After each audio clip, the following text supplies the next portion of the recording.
Hello everyone, welcome to Kshitij career. तो आज की इस वीडियो में हम देखेंगे कि हमारे आने वाले आईबीपीएस एएफओ का एग्जाम है जो 2024 में होने वाला है। उसके लिए हम कैसे प्रिपेयर करें। उसके लिए हम जो अभी एग्जाम हुआ है 2023 का, उसमें जो हमको सेटबैक आया है, उसमें जो हमको फेल्यूर आया है, उसको कैसे ओवरकम करें।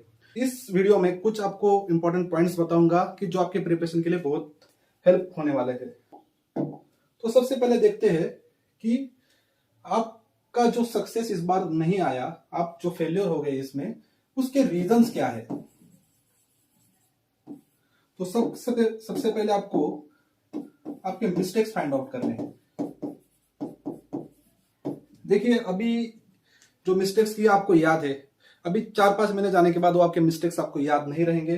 तो सबसे पहले आपको आपके मिस्टेक्स है वो लिस्ट डाउन करने हैं कि आपने कहाँ कहाँ गलती की। आपके प्रिपरेशन में यदि उसमें कुछ लूप होल्स थे, या फिर आपने सिली मिस्टेक्स की, या फिर आपने सोर्सेस है वो अच्छे से नहीं यूज किए, या आपको मिस्टेक्स फाइंड आउट करने हैं। उस अकॉर्डिंगली आपका एक्शन प्लान बनाना है। दूसरी बात यह है कि स्ट्रैटेजी, आपको स्ट्रैटेजी के साथ चलना है कि 1 महीने में मैं इतना स्टडी कवर करूंगा, 2 महीने में ये करूंगा, 3 महीने में इतना स्टडी कवर करूंगा। उसके बाद महीने का वीक में आपको डिवाइड करना है टारगेट्स को, और वीक्स का डेज में। उस हिसाब से आपको वीकली टारगेट बनाने हैं, उसके बाद मंथली टारगेट बनाने हैं, और हाफ ईयरली टारगेट आपको बनाने हैं। वीकली और मंथली टारगेट है वो ज्यादातर सिलेबस ओरिएंटेड रखो, और हाफ ईयरली टारगेट है उसमें आप रिवीजन भी कैसे कर सकते हैं उसका भी एक प्लान बनाओ। मान लीजिए कि आपको अभी 5 महीने में सिलेबस कवर करना है, तो ये 4 मंथ है उसका सिलेबस वाइज टारगेट बनाओ, और जो 5वां मंथ है उसको रिवीजन के लिए प्लान करो। क्योंकि आप जितना भी प्रिपेयर करो, आपके 4 से 5 रिवीजन नहीं होंगे,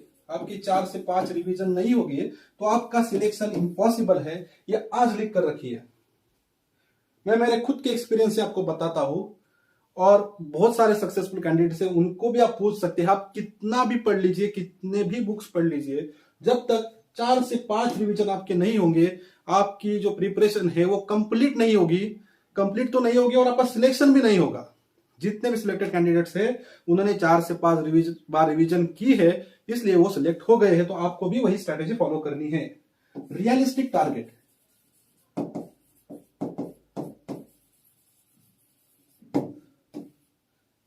किसी सक्सेसफुल कैंडिडेट का वीडियो देखते हैं, वो 7 से 8 घंटा पढ़ता था।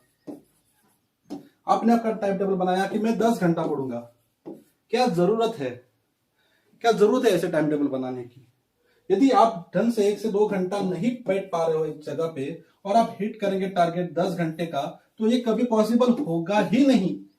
और मुझे पता है कि आपके 90% जो एस्पायरेंट है वो इस कैटेगरी में है, 1 से 2 घंटे वाले कैटेगरी में है। वो 10 घंटे का टारगेट कैसे अचीव कर पाएंगे? मैं मानता हूं कि बच्चे 10-10 घंटे पढ़ते हैं, बट उनकी शुरुआत कहां से होती है आप देख लीजिए।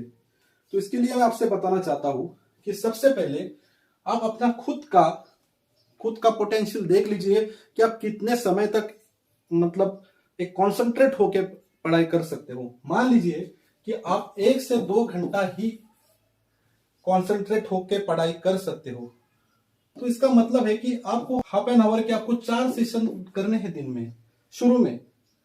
तो आपके दिन के 2 घंटे हो गए। यह रहा पहला वीक। दूसरे वीक में क्या करना है कि 1 घंटे का सेशन रखना है। ऐसे 4 सेशन करो, फिर हो गए 4 घंटे की पढ़ाई पर वीक। आप डायरेक्टली हिट करोगे कि मुझे 4 ही घंटा पढ़ना है पहले वीक में, तो ये इम्पॉसिबल नहीं है। धीरे धीरे आपको पढ़ाई का स्टेमिना बढ़ाना है, और ऐसे ही होता है प्रिपरेशन। ऐसे करके आप 8 आवर्स तक आराम से पहुंच जाएंगे, और उसके बाद ही आपका एक पढ़ाई में टेम्पो बनेगा, एक फ्लुएंसी बनेगी, और आपको एक रेगुलर हैबिट बन जाएगी पढ़ने की। और ये हैबिट बनना बहुत जरूरी है। जब तक ये हैबिट नहीं बनती है पढ़ने की, आपको अंदर से लगना चाहिए कि मुझे अब पढ़ाई के लिए बैठना है, तब तक सारी चीजें कितने भी करो, ये सब स्ट्रैटेजी वगैरह, वो कुछ पॉसिबल नहीं इंप्लीमेंट करने में, जब तक आपको ये आदत नहीं पड़ती है। मुझे पता है कि आपने भी अच्छी स्ट्रैटेजी डिजाइन की होगी, आपने भी अच्छे से इंप्लीमेंट किया होगा, बट कुछ हद तक लक भी मैटर करता है। अब ये लक को कैसे बढ़ाए? अब लक को कैसे बढ़ाए तो इसका कोई सोल्यूशन नहीं है, बट अपने बुजुर्ग लोगों ने कहा है कि harder you work luckier you get. तो हमारे पूर्वजों के अनुसार हम ये भी बढ़ा सकते हैं। कैसे? हार्डर यू वर्क, मेहनत, इसको कोई भी ऑप्शन नहीं। ये जितना ज्यादा करोगे उतना आपका सक्सेस बढ़ने वाला है। ये मेहनत ज्यादा करोगे, आपके सक्सेस के चांसेस उतने ही ज्यादा बढ़ने वाले हैं। इसके लिए कोई ऑप्शन नहीं है। Harder you work luckier you get. आप कितने भी स्ट्रैटेजी बनाओ, कितने भी बुक्स पढ़ लो, कितने भी कोचिंग ज्वाइन कर लो, कितने भी क्लासेस के नोट्स इकट्ठा कर लो, जब तक आप ये नहीं करेंगे सब कुछ वेस्ट है। और मेहनत होनी चाहिए इन राइट डायरेक्शन।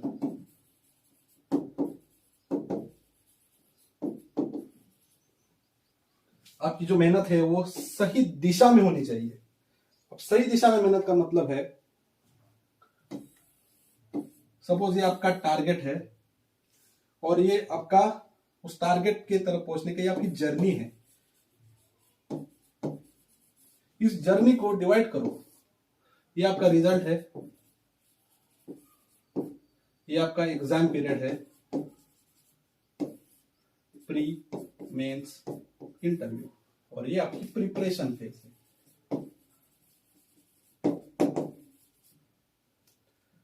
ये फेज में आपको क्या करना है, ये फेज में आपको क्या करना है, और ये फेज में आपको क्या करना है। इसको मंथ में डिवाइड करो। हर एक फेज में आपको क्या करना है, कौन सा मटेरियल यूज करना है, रिवीजन कौन से महीने में करना है, सब्जेक्ट वाइज प्लानिंग कैसे करनी है, नोट्स कैसे बनाने हैं, ये आपको यहाँ इस दो सेक्शन में आपको डिसाइड करना है। ये जर्नी है, एक प्रोसेस है, और इसका जितना प्रॉपरली आप इंप्लीमेंटेशन करोगे, प्रॉपरली प्लानिंग प्लस इंप्लीमेंटेशन,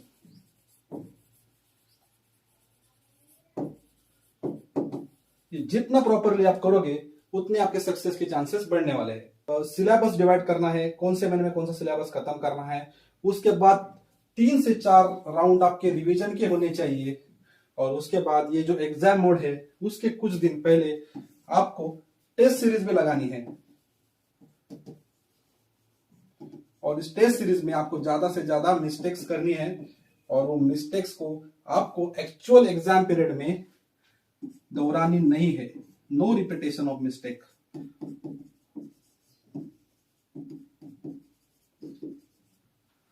तो जो भी कुछ इस वीडियो के माध्यम से मैंने स्ट्रैटेजी बताई, होप आपको समझ में आई होगी।